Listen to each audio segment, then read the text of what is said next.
Microphone politique. Qui a dit quoi? Christiane Poète, bonjour. Toujours insoumise? Oui. D'accord. Bientôt, c'est les élections en France. Selon toi, pourquoi est-ce qu'on doit soutenir Mélenchon? Bon, alors déjà, Mélenchon. Moi, je ne soutiens pas déjà Mélenchon, je soutiens le programme de la France Insoumise. Okay. Qui s'appelle l'Avenir en commun. Parlons de ce programme, donc qu'est-ce qu'il y a dedans de si important? C'est important. Bon, alors dans ce programme, bon, le plus important, bon, le chef de file de ce programme, c'est Jean-Luc Mélenchon. Ils ont choisi un chef de file, c'était Jean-Luc Mélenchon, ça aurait pu être quelqu'un d'autre, mais bon, il ne faut pas oublier qu'en 2017, si Mélenchon était à la 3e place avec une 4e place, je sais plus, il avait quand même 19%. Et si la France Insoumise a fait 19% aux élections, c'est quand même grâce à Jean-Luc Mélenchon. C'est lui qui y va, quoi. C'est lui qui fait le boulot, quoi. Et donc, et ce programme, il est complet. C'est un programme qui voit toutes les facettes de la société. C'est pour ça que j'ai été, parce qu'il y a certains partis politiques qui se basent que sur un problème. Mais avec ce programme, on voit toutes les structures de la société. Et en France, il y a beaucoup de travail à faire. La chose la plus importante dans le programme, c'est la création de la 6e République. C'est qu'il faut finir avec cette République de corruption, de privilèges, et refonder une nouvelle constitution. C'est la base du programme. Mélenchon est élu et on fait la constituante. Et cette constituante, c'est la première partie du programme. C'est créer une nouvelle république. Alors dans cette nouvelle république, il va y avoir déjà le mode de l'élection sera différent. Ça sera une élection pas au suffrage universel, ça sera une élection à la proportionnelle. Ça veut dire que tous les partis politiques seront représentés dans l'élection. Il y aura ça sera plus le président, la personne la plus importante de la République, ça sera l'Assemblée nationale. Parce que ça sera les parlementaires et avec ces parlementaires, on fera la nouvelle constitution. Et dans la nouvelle constitution, il y a tout le programme. Alors, dans le programme de la nouvelle constitution, il y a la réforme de la police, l'éradication de la pauvreté, les jeunes, la précarité chez les jeunes, la sortie de l'OTAN, et le service civique.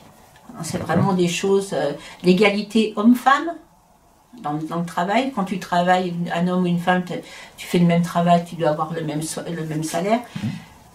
Le nucléaire, la sortie du nucléaire, évidemment pas du jour au lendemain, mais une sortie progressive du nucléaire qui est extrêmement dangereuse, et lutter contre le racisme et les discriminations. Je pense que c'est les grands points du changement qui doit s'opérer. Et vous allez faire quoi des smicards? Alors les smicards, le SMIC va être augmenté à 1 600 €. Ça, c'est une des premières mesures que va prendre Mélenchon en arrivant. Il va augmenter le SMIC à 1 400 € net. Parce que quand on enlève tout, 1 400 € net. Mais il n'y a pas que ça, il y aura partout dans la société, il y aura pratiquement plus personne qui gagnera moins de 1 063 €. 1 063 €, c'est le seuil de pauvreté. C'est déterminé, c'est le seuil de pauvreté. Et ce que veut faire la France Insoumise, c'est donc qu'il n'y ait plus personne en dessous de ce seuil de pauvreté. Que tu sois retraité, que tu sois étudiant, que tu sois en formation, que tu sois retraité. Donc, et chômeurs. Parce que les chômeurs, il y a vraiment... Parce qu'il faut vraiment s'occuper du chômage. Les chômeurs font partie aussi de la société. Et puis, la réforme, le SMIC, mais la réforme de la police. C'est vraiment quelque chose d'hyper important, tu vois. La police, la justice, une justice à 2 vitesses, une police qui tape sur tout le monde. On est dans quel pays, là? On est dans un état totalitaire, je dirais. Qu'est-ce que vous allez faire des jeunes, des étudiants et de la jeunesse? Alors, donc, la jeunesse, les jeunes qui étudieront, mais ça sera aussi par rapport aux revenus des parents. C'est pas tous les jeunes qui vont avoir 1 063 €. Ça ne sera pas le fils de monsieur machin qui gagne plus de 400 000 euros par an, il n'aura pas le droit à ce système. Ça sera un système pour les plus pauvres quand même. C'est pas pour tout le monde. Hein, il y aura... Et donc pour ces plus jeunes, donc, les étudiants, ils auront 1063 euros. Ceux qui peuvent pas, qui ont une bourse, je pense, maintenant la bourse va être... Il n'y aura plus de bourse, ça sera 1063 euros pour que les étudiants puissent étudier. Parce qu'un étudiant qui travaille, il ne peut pas étudier correctement. Et dans ces étudiants, il y a tous les étudiants. Il y a les étudiants à l'université, mais il y a aussi les étudiants dans la formation, le côté professionnel. Hein, toutes les études professionnelles. Il y aura l'apprentissage qui va être supprimé, qui sera remplacé par autre chose aussi. Et et les autres jeunes qui sont en difficulté, il y aura un service, s'appelle un service civique. Et ce service civique, ils seront aussi rémunérés à 1063 euros. Ils pourront passer leur permis de conduire, faire des formations. Et tout ça gratuitement. À plus de leurs 1063 euros. Ah ouais. À partir du moment où ils seront dans ce système, ça sera gratuit, c'est l'État qui prend en charge. Et aussi des emplois jeunes, mais je ne sais pas combien d'emplois jeunes, et qui seront payés par l'État. L'État va mettre la main à la pâte. Alors donc, pour pouvoir faire ces mesures, il faut des sous. Donc pour avoir cet argent, c'est restaurer l'ISF, l'impôt sur les grandes fortunes, imposer les riches, au-dessus de, c'est combien? Au-dessus d'un certain, de 400 000 euros. Au-dessus de 400 000 euros. Au-dessus de 400 000 euros par an de revenus. Donc tu payeras 100% d'impôts, point. C'est comme ça. Et il y a aussi l'histoire de l'héritage, au-dessus de 12 millions. Quand tu as un héritier et que tu touches plus que 12 millions, bah, l'héritage au-dessus de 12 millions ira aussi à l'État. Et ces sous serviront pour les jeunes, surtout pour les étudiants, pour pouvoir mettre en place tout ce qu'ils ont décidé pour la jeunesse. Ça sera surtout l'impôt sur la fortune. L'impôt sur la fortune et l'impôt des gens qui gagnent beaucoup d'argent. Là, il a bien décrypté et bien dit ce qu'il voulait faire, où il prend l'argent et où il le distribue, quoi. Et puis après, il y a d'autres secteurs qui seront aussi la santé. Il faut remettre du personnel dans les hôpitaux. En plus, ils ont détruit, je sais pas combien ils ont supprimé, je sais pas combien de lits pendant le Covid, pendant une épidémie, personne n'était prêt. En France, il y a quand même beaucoup de morts du Covid. Hein. Il y avait 120 000 morts, 120 000 morts en France. C'est énorme quand même, quand ils parlent des États-Unis où il y en a beaucoup plus, mais quand tu regardes par rapport à la population, c'est beaucoup, c'est beaucoup. Et pourquoi il y a eu autant de morts? C'est parce qu'il n'y avait pas de place dans les hôpitaux, il n'y avait pas de place en soins intensifs suffisantes, il n'y avait pas de matériel. Au début, pendant le Covid, il n'y avait pas de masque, il n'y avait pas ils mettaient des sacs poubelles il n'y avait pas de matériel. Ils étaient complètement pris au dépourvu parce ils ont cassé l'hôpital depuis. Moi, j'ai travaillé dans le secteur hospitalier dans les années 80. On était déjà en grève pour la suppression du personnel, qu'il y avait des manques de personnel. Maintenant, les 40 ans après, c'est devenu une catastrophe, l'hôpital. Plus personne ne veut travailler à l'hôpital. Les infirmières sont trop mal payées, c'est dur. Tu as des heures supplémentaires, tu ne peux jamais les prendre.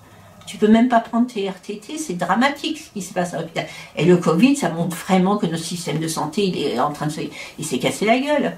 Ça, c'est clair. Hein.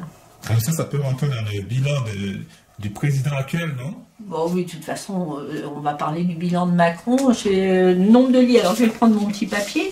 Je vais vous dire 8 millions de pauvres. Hein. En 4 ans, 7700 lits supprimés dans l'hôpital public. Donc, ça, c'est vraiment le bilan social. 8 millions de pauvres et le chômage. Alors, ils se sont arrangés dernièrement. Ils ont changé le système de compter le chômage, si bien que maintenant, le chômage aurait diminué. Mais il a oublié de dire qu'il y a eu plein de radiations. Je sais pas, c'est 50 000 radiations au chômage. C'est-à-dire qu'il y a des gens qui touchent pas d'argent du chômage. Et ceux-là, ils sont pas comptés comme chômeurs. Alors, donc, et même quand tu travailles 4 heures, t'es pas compté comme chômeur. Quand tu fais du travail précaire, que tu travailles 4 heures, t'es pas compté comme chômeur parce que tu travailles. Même si tu travailles 2 heures, t'es pas compté dans le chômage. Et le chômage a fortement augmenté. En plus, avec la crise du Covid, il faut bien vous dire ce qu'il en est. Le chômage a augmenté. Il y a tellement de magasins qui partent, qui ferment. Il y a beaucoup de gens qui perdent leur travail. Et ça, c'est le bilan social. Alors, l'autre, le bilan de Macron, si vous voulez que je vous en parle, c'est 24 éborgnés, 3 mains arrachées, répression des Gilets jaunes. Ouais. Jamais on a subi une répression. Même en 68, la répression elle a été moins forte que pendant les Gilets jaunes. C'est vraiment, c'était un mouvement insurrectionnel, les Gilets jaunes, c'était vachement important. Eh ben, il a employé la force parce qu'il est incompétent. Quand tu sais pas quoi faire, ben, tu fais quoi? Tu utilises la force. Hein, ça c'est clair. Et bon, il avait déjà utilisé la force pour les retraites. Hein. Il y a eu les manifestations des retraites. Et là aussi, ça a chauffé. Ben, il a fait la même chose.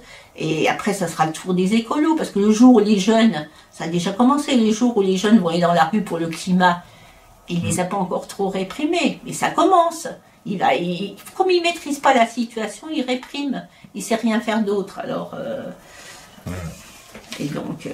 alors, en parlant des mesures, 1,9 milliard d'économies sur les plus pauvres, sur les APL, sur les jeunes, sur les étudiants. On fait des économies sur tout. 1 milliard. La COP21, parlons de la COP21, le champion du monde, là, notre champion du monde. Les États-Unis ont dit champion de la Terre, le champion de la Terre. La championne de la Terre, il a été condamné pour inaction écologique. Alors, on peut lui faire confiance pour l'écologie? Pas du tout. Après, une crise, monarchie présidentielle, il décide tout.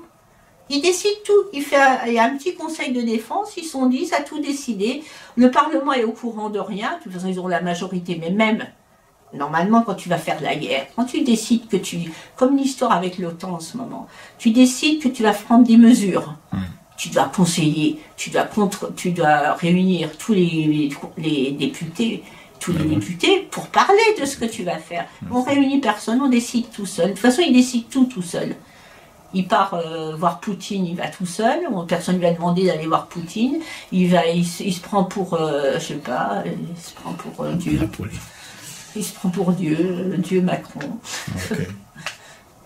Donc voilà, et là c'est bon, et c'est pour ça aussi qu'il faut finir avec ce système présidentiel, finir avec cette 5e République. La 5e République, elle existe depuis De Gaulle, c'est De Gaulle qui l'a mis en place, cette 5e République. Alors c'est 1958, la 5e République, tu te rends pas compte? Et on voit bien il y a des élections, en plus depuis ils ont changé l'élection présidentielle, tu as une présidentielle, après tu as directement les législatives, ce qui fait que les gens ne vont même pas voter aux législatives. Il n'y a plus de contre-pouvoir dans notre système. Il y a un président qui est élu pour 5 ans, mais il n'y a pas seulement qu'avec Macron. Avec Hollande, c'était déjà comme ça. Et c'est Chirac qui l'a mis en place, ce système. Et il faut vraiment changer, il faut faire des élections à la proportionnelle, que tous les gens soient représentés au Parlement.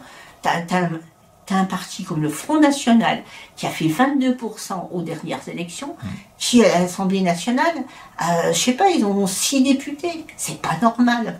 C'est pas normal, tu vois. C'est vraiment pas normal. Il faut faire il faut changer le système. Il faut faire le même système qu'il y a dans toute l'Europe, avec des coalitions. C'est pas dire que ça marchera mieux, mais au moins tout le monde sera représenté à l'Assemblée nationale. Alors, comment est-ce qu'on peut faire? Vu tout ça, comment est-ce qu'on peut faire pour mettre en pratique ce bon programme que tu viens de nous dire? Et puis la constituante, il faut changer il y aura une constituante, et cette constituante, elle va permettre de faire une nouvelle constitution. Et pour pouvoir faire ça, il n'y a qu'une solution, c'est d'aller voter. Il faut aller voter. Bon, les gens qui ne sont pas inscrits, maintenant c'est trop tard pour la présidentielle, c'était jusqu'au 4 mars, mais on peut toujours s'inscrire pour les élections législatives. Les élections législatives, c'est le contre-pouvoir à la présidentielle. Donc il faut aller voter, et la rue, on a vu ce que ça donne, la rue. La rue, on n'y arrivera jamais, ils sont plus forts que nous. Alors donc on peut tous aller dans la rue, et puis il y a des gens qui ne vont pas dans la rue. Il faut, le vote, c'est la seule manière. Dans nos démocraties, il n'y a que comme ça qu'on peut changer. Sinon, ben voilà, on va tous pleurer. C'était l'appel de Christiane Poète-Poète. Bah, quelle télé télé, moi je passe pas sur des télés, moi. Non mais...